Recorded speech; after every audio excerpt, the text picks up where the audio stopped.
everybody, this is Joyce of Ms. Joyce Tarot, and I'm here with the weekly tarot horoscope.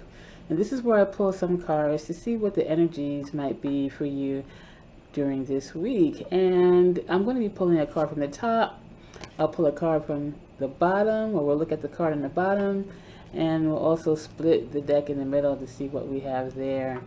And don't forget to like, share, subscribe, and comment. And as we go into this week, just remember that we're having a full moon on the 1st. It'll be in the sign of Aries. And actually, we'll be having 2 full moons this month. We'll have one on the 1st and one on the 31st as well. The second one will be in the sign of Taurus. But as we do this first full moon, you know, full moons are really great times to eliminate things that we don't need from our lives. And with the full moon in Aries, you might want to think about Aries type things, because as you may know, Aries really kind of deals with our self-image. That is one of the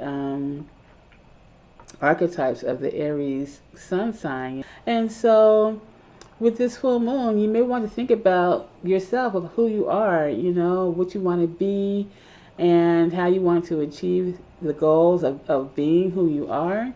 And so you may want to get rid of things in your life that don't serve that goal, something that doesn't take you in that direction.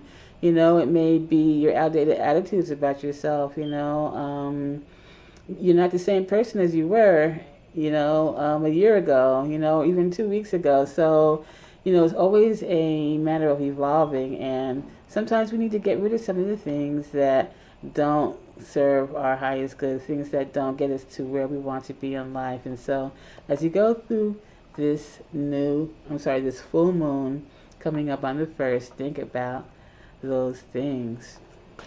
And so Cancer, we're going to pull your cards now, and this will give us an idea of where your week may be heading as we go through the week, and also as we deal with the full moon in Aries.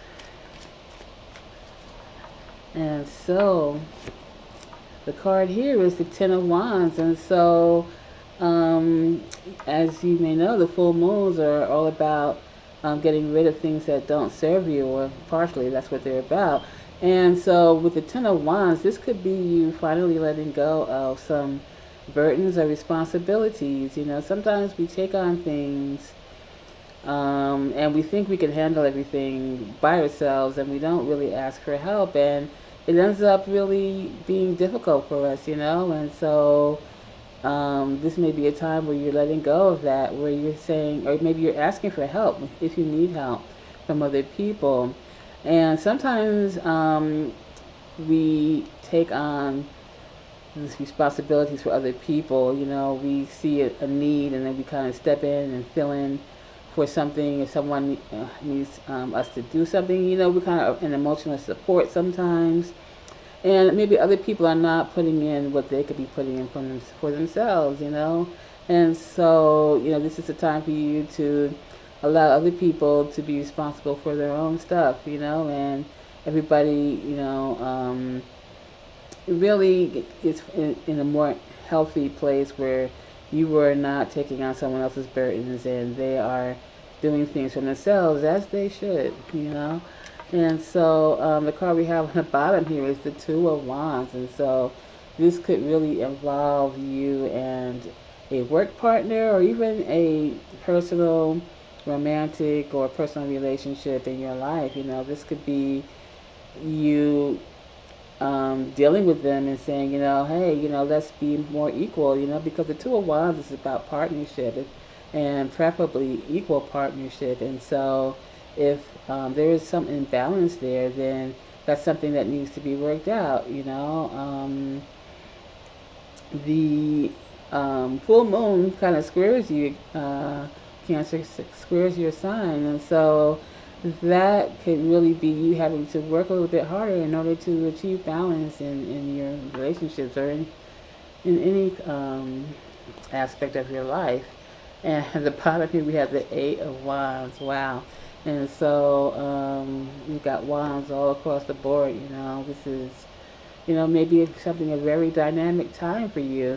And with the Eight of Wands, the Eight of Wands really, is about lots of energy, kind of, the fake train kind of moving, just really, events happening really quickly and you having to kind of deal with it. So, the thing is, you may have to think, you may have to think quickly on your feet. You want to get rid of these burdens, but, it may involve you having to do something. They're not going to just drop out of your hands. They're not going to fall out of your hands, these responsibilities.